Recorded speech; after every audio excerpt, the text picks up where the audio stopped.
नमस्कार, जन्मुखेन जी लाइव से मैं अंशुमान राय नवरात्रि के नारी शक्ति एपिसोड में आपका स्वागत है। नारी शक्ति के नए एपिसोड में आज हम बात करेंगे शिवानी खेमका जी से। वाराणसी के लोग जानते हैं कि पिछले 40 वर्षों से रेडीमेड गारमेंट्स के साथ साथ सूट शेरवानी में रोहित टेक्सटाइल्स का एक अलग नाम और इसने जो पहचान बनाई वो 40 सालों से बरकरार है। हालांकि ओनर जिन्होंने इस दुकान को यहाँ तक पहुंचाया, बीच रास्ते शिव खेमका जी का असामयिक निधन हो गया, लेकिन उनके परिवार के लोगों ने उस नाम को आज भी बनाए रखा। जो ब्रांड नेम शिव खेमका जी बना कर गए थे, उसे उनकी पत्नी मनीषा खेमका जी, उनकी पुत्री सौम्या खेमका जी और शिवानी खेमका जी ने आज भी बरकरार रखा। आज भी रोहित टेक्सटाइल्स बनारस में एक अलग ब्रांड है और इस ब्रांड को बनाए रखने में किन संघर्षों से होकर उन्हें गुजरना पड़ा, इस बारे में आज हम बात करेंगे नारी शक्ति के इस एपिसोड में शिवानी खेमका जी से। शिवानी जी, आपका हमारे इस एपिसोड में स्वागत है। Thank you. आपका प्रारंभिक शिक्षा क्या रही आपकी? मेरा मास्टर्स है साइकोलॉजी में जी। और उसके बाद से लास्ट 2 साल से हम अपनी बहन और अपनी मम्मी के साथ बिजनेस में भी काम कर रहे हैं।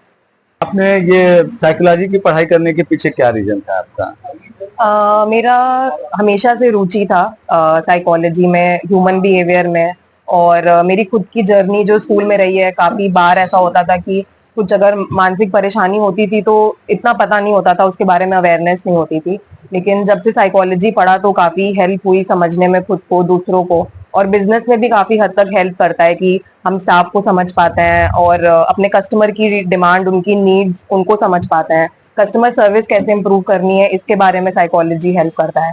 लेकिन ओवरऑल मुझे इसमें बचपन से ही इंटरेस्ट था। ये पापा के बिजनेस को आप लोगों ने कैसे संभाला? मेरी मम्मी हमेशा से ही पापा के साथ इन्वॉल्व थी बिजनेस में, तो मतलब मेरे हिसाब से पापा भी काफी बार मम्मी से बहुत सारी चीजों में सजेशन लेते थे, स्टॉक के लिए और बाकी भी जब स्कीम्स लगानी होती थी उसमें भी। तो उसके बाद 2012 से मेरी सिस्टर, जो बड़ी सिस्टर है सौम्या खेमका, उन्होंने भी पूरी तरीके से वो इन्वॉल्व हो गई थी बिजनेस में। पापा का जब अनटाइमली पापा एक्सपायर हुए, उसके बाद मुझे लगता है कि क्योंकि मम्मी और मेरी बहन पहले से ही बिजनेस में इन्वॉल्व थे, तो हम लोग को उससे थोड़ी आसानी हुई चीजों को संभालने में और जो पापा की ये लेगेसी है उसको बरकरार रखने में। 100 कंपनियों के बीच भी भैया ने जिस तरह से रोहित टेक्सटाइल्स को एक ब्रांड बनाया था, उसको कैसे आप लोग बरकरार रख पाए? पापा का टारगेट कभी भी ये नहीं था कि वो ब्रांडेड कंपनियों में अपना नाम बनाए, बल्कि उन्होंने अपना एक अलग नाम बनाया जिसको ब्रांडेड कंपनी कहीं ना कहीं कॉपी की है। मतलब कॉपी, मतलब उस चीज को उन्होंने भी अपने बिजनेस में इन्वॉल्व किया। जैसे पापा ने सबसे पहले बनारस में स्कीम निकाला, उन्होंने 20 पैसे में सूट जो दिया सबसे पहले, वो पापा ने दिया।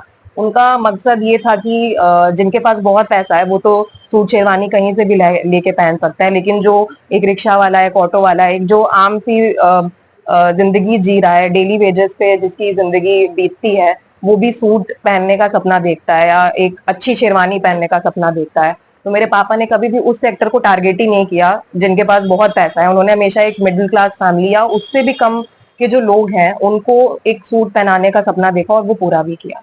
सेम चीज को फॉलो करने में आप लोगों को किसी तरह की दिक्कत?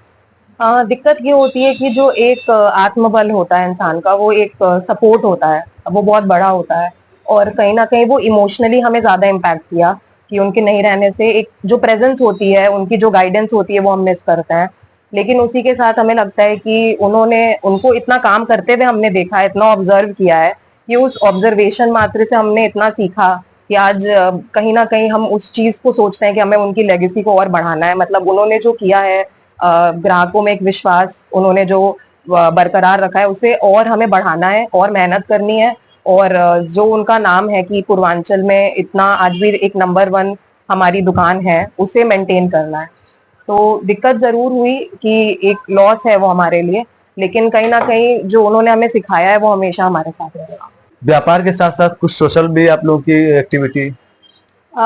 जैसे मैंने बताया, मैंने साइकोलॉजी की पढ़ाई की है, तो मैं काफी लोगों का काउंसलिंग करती हूँ आज की डेट में। और बहुत सारे लोग हैं जिनको फाइनेंशियल इश्यूज होते हैं जिस वजह से वो थेरेपी अफोर्ड नहीं कर पाते, और बहुत सारे ऐसे लोग हैं जिन्हें पता भी नहीं है। तो उसको लेके अवेयरनेस क्रिएट करने का काम हम करते हैं। तो अभी आपने अपने जो ये साइकोलॉजी की थेरेपी करती हैं, तो बिजनेस से कैसे टाइम निकाल पाती होंगे? बिजनेस मेन फोकस है मेरा, और उसके बाद जो मेरे जितने भी मैक्सिमम क्लाइंट है सब बाहर के हैं। तो बिजनेस के बाद जो मेरे पास टाइम रहता है उसमें हम वो काम करते हैं। तो मेन जो फोकस है या जो प्रायोरिटी है वो बिजनेस है। अभी आगे के लिए आप लोग की कोई खास प्लानिंग है बिजनेस में? आगे की प्लानिंग यही है कि हम लोग बस अपनी जो बनाई हुई एक ट्रस्ट है लोगों के बीच में, उसको मेंटेन करने के लिए हम लोग कस्टमर सर्विस पे ध्यान दे रहे हैं, और हम कैसे अपनी रेंज बढ़ा सकते हैं दुकान पे। तो हमारी जो लक्सा की ब्रांच है वो कुछ टाइम पहले ही रेनोवेट हुई है, फिर से करीब 30 साल बाद वो रेनोवेट हुई है।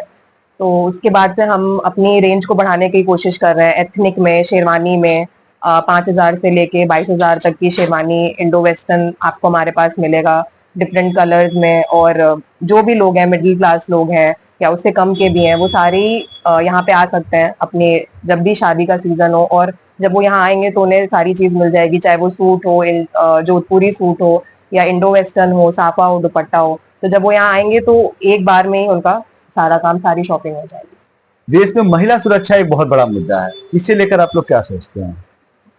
हमें ऐसा लगता है कि अगर हम लोग स्कूल लेवल से ही ये चीज बच्चों को साथ बैठ के बताएं कि अ, सुरक्षा का मतलब क्या होता है, महिला के लिए सुरक्षा की क्या महत्व है, तो हमें ऐसा लगता है कि चाहे लड़का हो चाहे लड़की हो, वो दोनों ये समझ पाएंगे कि जैसे खास करके लड़कों के लिए, कि स्कूल में इस बारे में ओपनली बात नहीं होने के कारण कई लड़कों को ये समझ में नहीं आता है कि लड़कियों के साथ कैसे रहना है, उनके आसपास कैसे रहना है, वो कैसे सुरक्षित महसूस कर रहे हैं।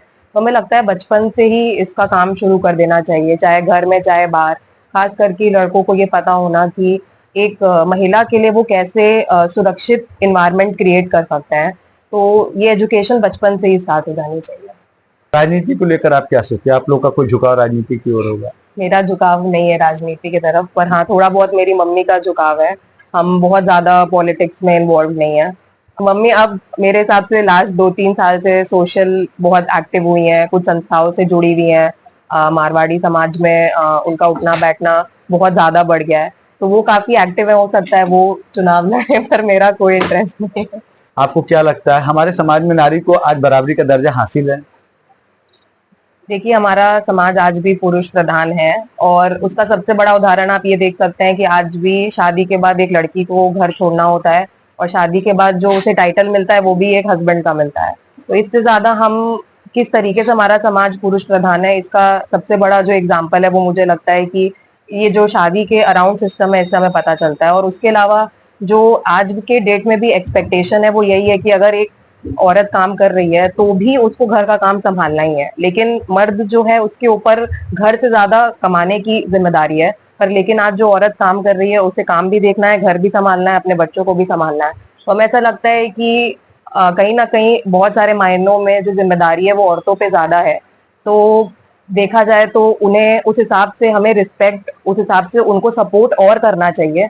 पर अभी समानता की अगर हम बात करें तो कहीं से भी मुझे ऐसा नहीं लगता है कि हमारे सोसाइटी में आज मेल और फीमेल सेम है, इक्वल है।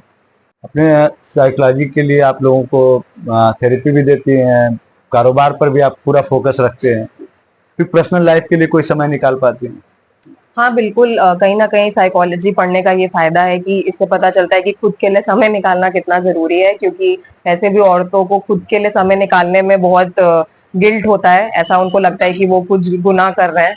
तो अगर हमें कुछ भी चेंज लाना होगा तो आज की पीढ़ी को सबसे ज्यादा जरूरी है कि उन्हें खुद अपने आप को प्रायोरिटी देना सीखना होगा, कि उन्हें खुद के लिए समय निकालना कितना जरूरी है। क्योंकि अगर हम मानसिक लेवल से स्वस्थ नहीं रहेंगे तो उसका असर हमारे शारीरिक स्वास्थ्य पे भी पड़ेगा, हमारी पर्सनल लाइफ पे, हमारे रिलेशनशिप पे, हमारे काम सब पे पड़ेगा। तो खुद खुश रहना वो सबसे ज्यादा जरूरी है। कोई नई स्कीम अपने आप ग्राहकों के लिए? बिल्कुल कुछ प्लानिंग है, हम लोग कर भी रहे हैं। आप होपफुली आपको वो देखने में भी आएगा, तो थोड़ा उसे भी हम लोग सरप्राइज रखेंगे ताकि आप देख क्योंकि पाए। त्योहारों का सीजन आ रहा है। बिल्कुल बिल्कुल, तो उसमें हमारा यही एक मकसद है कि हम लोग ज्यादा अच्छी अच्छी स्कीम, जैसे पहले भी काफी स्कीम्स आती थी, तो अब हम फिर से स्कीम्स लाएं और कस्टमर को और अच्छी सर्विस दें, ताकि जब वो एक बार आए तो उन्हें बार बार आने का मन करे और हमारे यहाँ शॉपिंग करने का मन करे। क्योंकि हमें ऐसा लगता है कि रिलेशनशिप भी बहुत इंपॉर्टेंट है, कि इतनी सारी दुकान है तो कस्टमर के पास ऑप्शन ज्यादा है, तो वो आपके यहाँ तभी बार बार आएगा जब आप उसे उस तरीके से एक ट्रीटमेंट देंगे कि वो आए, उन्हें अच्छा लगे और उन्हें बार बार आने का मन करे।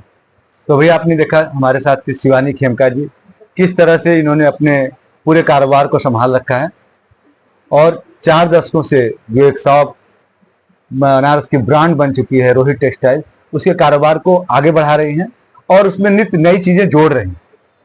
नमस्कार।